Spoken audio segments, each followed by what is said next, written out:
Hello बच्चों, चलिए प्रश्न को देखते हैं। कह रहे हैं कि फलन एफ एक्स बराबर मापांक एक्स बट्टा एक्स जब एक्स शून्य के बराबर नहीं है, और फलन एफ एक्स बराबर एक जब एक्स बराबर शून्य है, निम्न के लिए असतत है। और यहाँ पे दिया गया है ए में एक्स जब धनात्मक है यानी शून्य से ज्यादा है, बी में एक्स जब शून्य से कम है, सी में कह रहा है एक्स जब शून्य है, और डी में कह रहा है इनमें से कोई नहीं।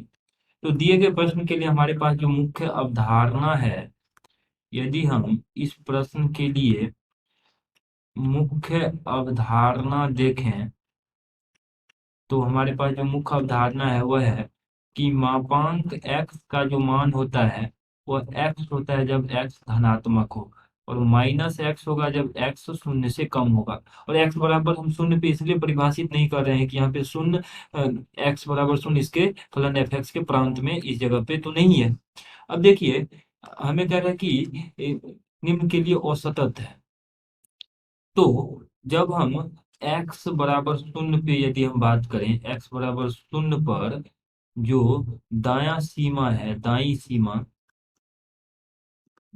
सीमा देखें इस फलन के लिए x बराबर शून्य पर, तो वो आ जाएगा लिमिट x पहुंच कर रहा है जब शून्य से ज्यादा। और देखिए, जब शून्य से ज्यादा होगा तो सबसे पहले हम यहाँ पर यदि एफ एक्स को ही पुनः परिभाषित करके लिख लें इस सूत्र के अनुसार, इसके अनुसार, तो x बट्टा एक्स आ जाएगा जब x धनात्मक हो।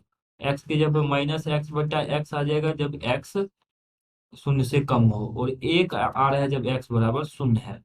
तो दाईं सीमा की बात करें तो x जब शून्य से बड़ा है वाला पद आएगा, तो उस स्थिति में x बट्टा एक्स है, जिसको हम सरल करेंगे तो x बट्टा एक्स तो एक होता है, तो यह आ जाएगा लिमिट एक्स शून्य धनात्मक एक पर एक्स बटा एक्स एक आ रहा है, जिसका मान एक आ जाएगा।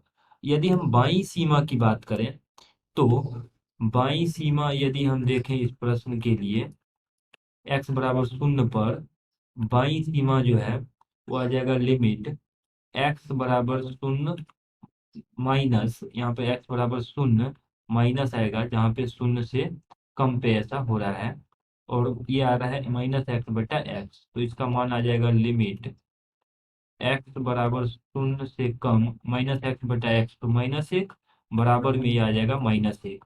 क्योंकि यहाँ पर दाई सीमा दाई सीमा बराबर नहीं है बाई सीमा